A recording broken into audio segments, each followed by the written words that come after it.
Evangelho de Jesus Cristo segundo Marcos, capítulo 2, verso 23, até o capítulo 3, verso 6. Diz assim: Certo sábado, Jesus estava passando pelas lavouras de cereal.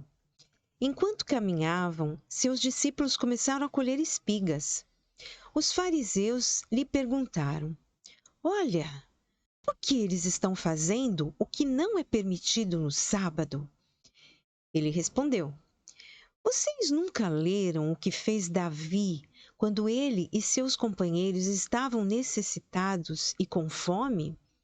Nos dias do sumo sacerdote Abiatar, Davi entrou na casa de Deus e comeu os pães da presença que apenas aos sacerdotes era permitido comer, e os deu também aos seus companheiros. E então lhes disse: O sábado foi feito por causa do homem, e não o homem por causa do sábado. Assim, pois, o Filho do Homem é Senhor até mesmo do sábado. Noutra ocasião, ele entrou na sinagoga e estava ali um homem com uma das mãos atrofiada. Alguns deles estavam procurando um motivo para acusar Jesus. Por isso o observavam atentamente para ver se ele iria curá-lo no sábado. Jesus disse ao homem da mão atrofiada: Levante-se e venha para o meio. Depois Jesus lhes perguntou: O que é permitido fazer no sábado? O bem ou o mal? Salvar a vida ou matar? Mas eles permaneceram em silêncio. Irado, olhou para os que estavam à sua volta e, profundamente entristecido por causa do coração endurecido deles, disse ao homem: Estenda a mão. E ele a estendeu. E ela foi restaurada. Então os fariseus saíram e começaram a conspirar com os herodianos contra Jesus, sobre como poderiam matá-lo. Vamos imaginar esta cena. Jesus e seus discípulos caminhavam grandes distâncias para anunciar as boas novas, libertar cativos, curar enfermos, enfim, exercer o seu ministério de trazer o reino de Deus à humanidade, um reino de amor, de bondade, de justiça. E a motivação era nada mais, nada menos do que a expressão do amor de Deus por sua sublime criação, o ser humano, criado à sua imagem e semelhança. As leis de Deus foram deliberadas para o bem-estar do ser humano. Mas, ao interpretar de forma errada, muitos não desfrutam desse bem-estar por não entenderem o verdadeiro significado. A exemplo da lei do sábado. Os dois episódios mencionados no texto lido mostram claramente o equívoco sobre o significado da lei do sábado para aqueles fariseus. Ou seja, da necessidade de descanso para o bem-estar de cada um de nós. Quando o pecado entrou no coração do ser humano, este foi automaticamente separado de Deus. A sentença foi dada como consequência do seu erro. Porém, essa sentença não veio, ela veio com a abertura de uma possibilidade de resgate e de reconciliação com Deus. Sem dúvida nenhuma que essa possibilidade seria a vinda do Filho do Homem, Jesus, com a missão de abrir o caminho da reconciliação com Deus. Deus é amor. Suas misericórdias duram para sempre, se renovam a cada manhã, como está dito em sua palavra. Embora o ser humano tenha se afastado de Deus pelo pecado, Deus não o deixou à deriva. Iniciou um tempo em que cada um de nós, de geração em geração, possa ter uma jornada de vida e em algum momento dessa jornada se reconciliar com Deus e ser santificado. Entretanto, como consequência do pecado, o ser humano precisa trabalhar duro para viver e precisa de momentos regulares de descanso físico, mental e também de devoção a Deus, para alimentar o espírito e poder vencer a força do pecado, que é o que nos afasta de Deus. Isso só é possível devido às misericórdias e graça divinas em nosso favor. Mas o que tem a ver isso com a questão do sábado polemizada naquela ocasião entre Jesus e os fariseus? Bem, como eu disse no início, o trabalho de Jesus e seus discípulos era duro fisicamente, né? Ele percorria grandes distâncias, mas por suas misericórdias, né? O seu foco estava sempre nas necessidades das pessoas. Portanto, ele ia de cidade em cidade, povoado em povoado, fazendo bem. O cansaço vinha, independente de dia de semana, para ele e também para os seus discípulos, né, que o acompanhavam. Naquele dia de sábado, eles estavam em jornada e iam para a sinagoga, como era o costume, né, para adorarem a Deus ali no coletivo.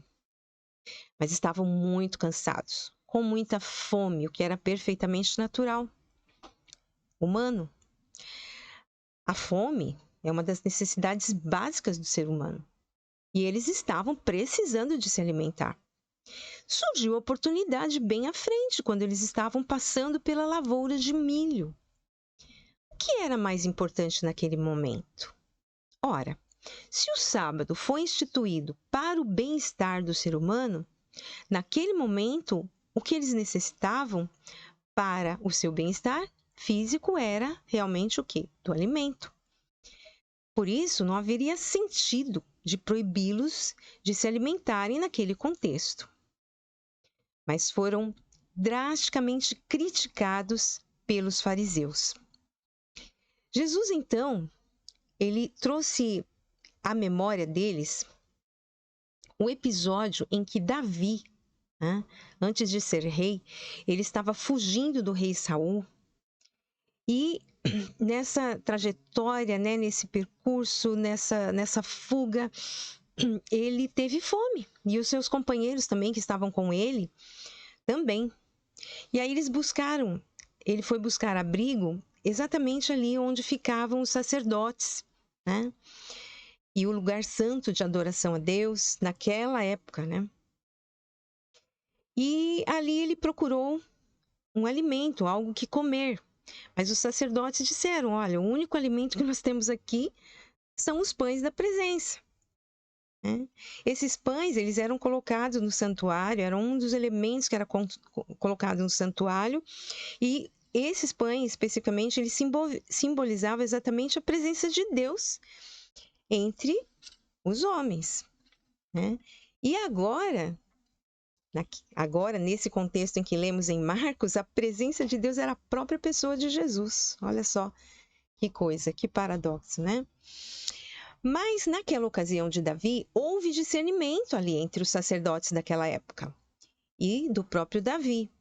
Porque, embora a lei determinasse que somente os sacerdotes poderiam comer aqueles pães, né, aqueles pães da presença, a cada sábado, quando eles eram trocados, os sacerdotes poderiam comer. Né? Mas naquele momento específico, aqueles pães serviriam para abençoar as vidas de Davi e dos homens que estavam com ele, dos seus companheiros, porque eles estavam morrendo de fome. Porque estavam fugindo da maldade do rei Saul. Bom, mais adiante ali, né, aqui no texto de Marcos, quando os discípulos de Jesus chegaram à sinagoga, Jesus viu ali um homem com a mão defeituosa, a mão atrofiada.